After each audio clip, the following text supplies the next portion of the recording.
Good afternoon. My name is Gina Miller. I am at the office that I work at in Glasgow, Kentucky, and today I'm going to show you how to make a whitening tray for a patient.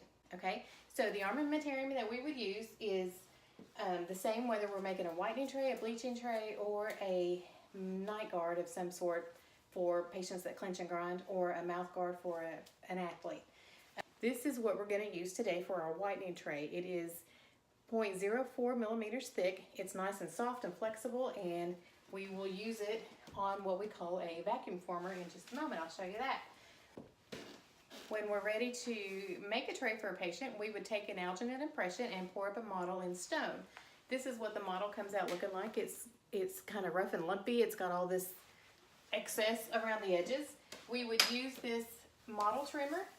It has a nice gritty sandpapery disc in here that turns on. It also has water to keep it cool.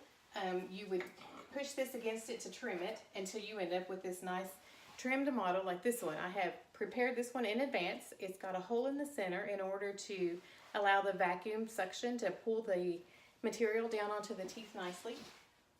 So when you're done trimming it, you dry it nicely, and then I don't know if you can see, I have made a nice little pencil line along the edge to sort of give me a cut line on where I want my finished product to go. For some whitening materials, we would use what we call block out, which is a kind of a liquid resin material. If you can see on this model where I have a couple of little blue spots, that is where I have filled in any little bubbles or holes in the model itself to keep the plastic as it sucks down onto there from catching in those areas.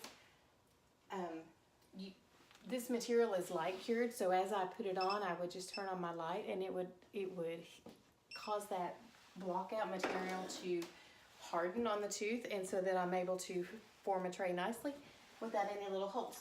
Additionally, some of our whitening material requires us to have a reservoir on the facial surface of our teeth in order so that the whitening material has someplace to rest while you're wearing the tray.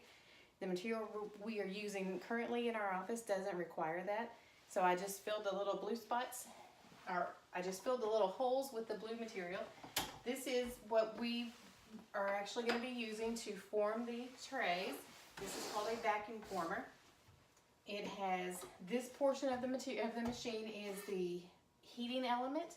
I would turn this heater on to start that to heat, and it will melt my plastic. Okay, so I'm going to rest my plastic inside the tray. I'm going to center it nicely in there, and I will use this little clamp to hold it in there. When the material starts to melt, it will begin to droop down onto my model, which is sitting on the deck. Okay, so I've repositioned the camera so you can see a little bit better. I have my sheet resin in the holder. I have turned the heat element on, and it is over the top of the sheet resin. The model is centered exactly in the middle of the tray. There are little holes on the deck here so that when I turn the suction on, it will pull that material down around the teeth on the model to form it nicely. This distance here is about a 3-inch span. As this material starts to melt, it will sag, and I want it to get about roughly 1 inch to 1.5 inches before I move the heat element out of the way. When I do move the heat element out of the way, I'll push the tray down and then turn the vacuum on. The vacuum is really loud. You won't be able to hear me speak, so I'll be quiet for just a moment during that time. But all it is doing is just sucking that material around each and every tooth. Okay, you see that nice little bubble? I'm going to move my heat element out of the way. I'm going to gently pull my holder down, and it's going to just start to flow around that. And now, the vacuum.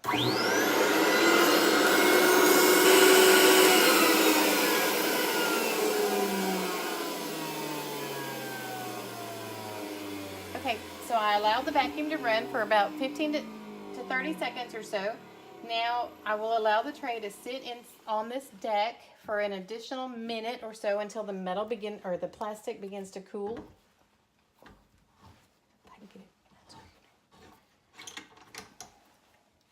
If you try to lift it out of there too soon, you can distort the impression or the whitening material while it's still soft and malleable.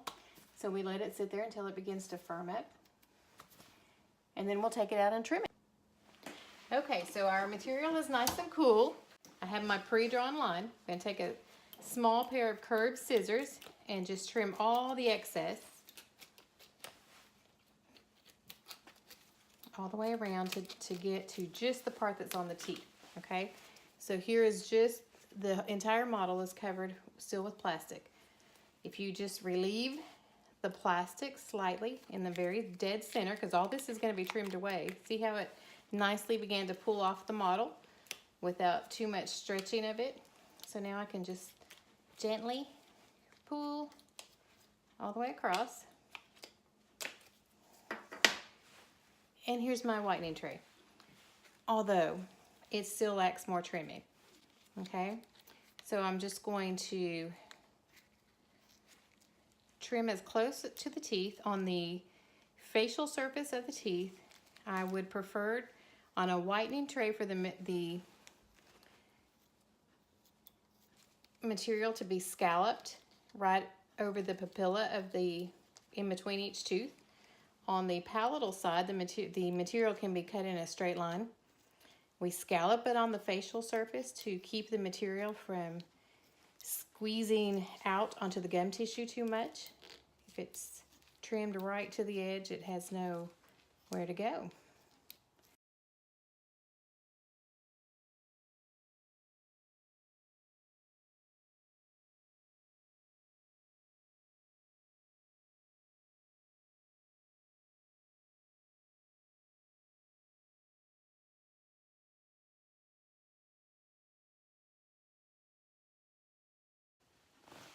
Okay, I have it pretty well scalloped. So now you can see my tray fits on my model almost exactly where the pencil line is. I'm trying to, voila. That would be a whitening tray for our patient.